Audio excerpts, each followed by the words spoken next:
Welcome to Adult Education and Family Literacy Week and the Command Center, hosted by the Coalition on Adult Basic Education. And now we have TESOLs in the house. So Jeff Hutcheson is on. I'm going to bring him on. Jeff, how are you doing? I'm doing well. Jeffrey, how are you? I am good. It's good to see you, my friend. How's everything? Going well. By the way, I love your name. Not biased. Thanks. Yeah. You know, there used to be a famous quarterback, Danny Abramowitz, who used to play. I didn't have his football abilities nor his size, but we went into different fields a little bit. So how are you doing? First, can you tell our audience a little bit about TESOL and the great work you guys do? Be happy to, Jeff. TESOL is an association of teachers to speakers of English teachers of English to speakers of other languages. We've been around since 1966, serving everything from the pre-K through 12 to adult education to a higher education, as well as outreach internationally. We have over 13,000 members across the globe with 150 different countries represented in our membership. So just a little bit about TESOL. We supply resources for educators. We do policy work. We also provide forums and communities so that people can gather together. So whatever walk people are in helping the English learners, multi-language learners out there, we are creating a space to help them come along. So we're always excited to be part of this week because it is a large part of our membership and what we support. Yeah, it's great work you're doing. I do a podcast through COABE called Behind Every Employer with Anson Green. And as you know, Anson's got adult education, and when it comes to the voice of men and women don't necessarily speak English as a primary language is the highest priority for Tyson. And as they do work around the country, and as Anson does work around the country, really important. So what does Adult Education and Family Literacy Week mean to TESOL? Well, for us, it is primarily focused on what we can do to support our members in making sure that they have the resources to work with and to reach and to support English learners that they're working with. One of the things that really drives us is what we can do to support the profession. The stats that we have, especially when it focuses on adult English learners, we have, I think, over 50% or almost 50% of the population are classified as English learners in the adult ed space. And then when we look at the educators out there, less than 32% actually have any qualifications, credentials, or any type of training in teaching English as a second language or to teaching English to speakers of other languages. So that's important to us that we can reach out, find out how we can help support, how we can advocate for our members in this area, which, by doing that will further help the students that they're working with. What's the secret sauce? Like, what is it that we need to do to really provide better adult education to our non-speaking the English students across the country? And it's a huge barrier as even getting into some career opportunities and that type of thing. But what's TESOL? What's the secret sauce? Where should we be focused on? Well, that's an excellent question. If I had the secret sauce out here, we would probably be having a different conversation and solving all the problems. I mean, we serve on several coalitions focused upon adult education, because we are not the experts by any stretch of the imagination, but we do play a valuable role in that to help add to that base of knowledge, that spectrum of knowledge, if you will. I like that phrase a little bit better. Of other organizations, for example, COABE, out there doing the work that you're doing, Pro Literacy, World Education, all these different associations coming together for this. But I think really it is one thing from the educator standpoint is how we can better elevate our educators in this space so that they are seen and valued for what they do. I know in talking with a lot of our members, sometimes it's either an entryway into this profession.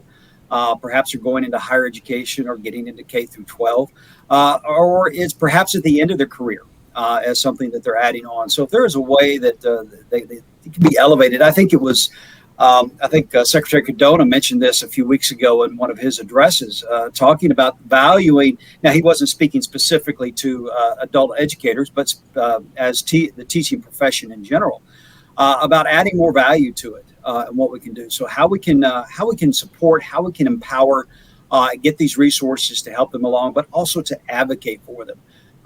And what we can do to come alongside, to highlight their stories, to help bring voices to them and to the students that they're working with. So I love it. So talk about advocacy, and that's really what COAB is all about, is that advocacy piece. When we talk about meeting with legislators and really pushing the envelope, if there was a message that you wanted to share with our legislators, both at a state, local, and even national level, what should they know about the work that you do and TESOL does?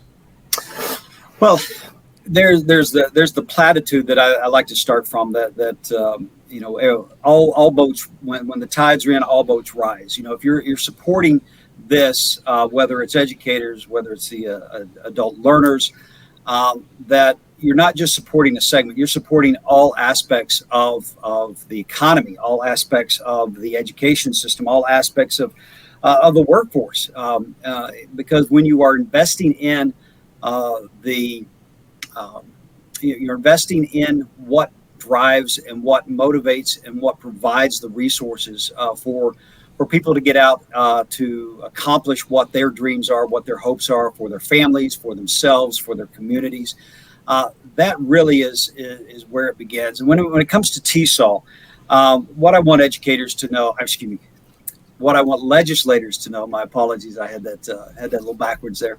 What I want our legislators to know is that we are here supporting a very large community of people that are part of, historically it's been called the American dream. It changes in concept as we go, but people that are contributing to our culture, our environment, our country.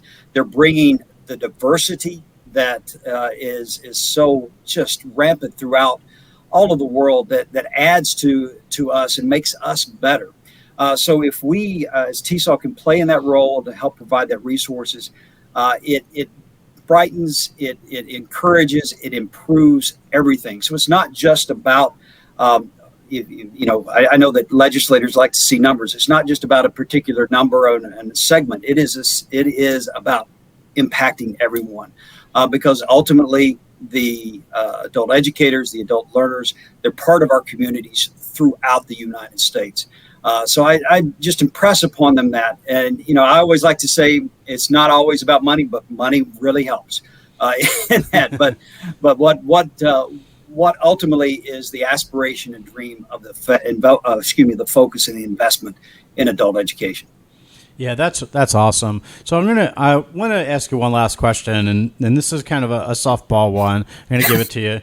But if we just elected you right here at COAB. We elected you president of the United States for about 30 seconds, and we want you to issue a proclamation for Adult Education and Family Literacy Week. What are you going to say in it?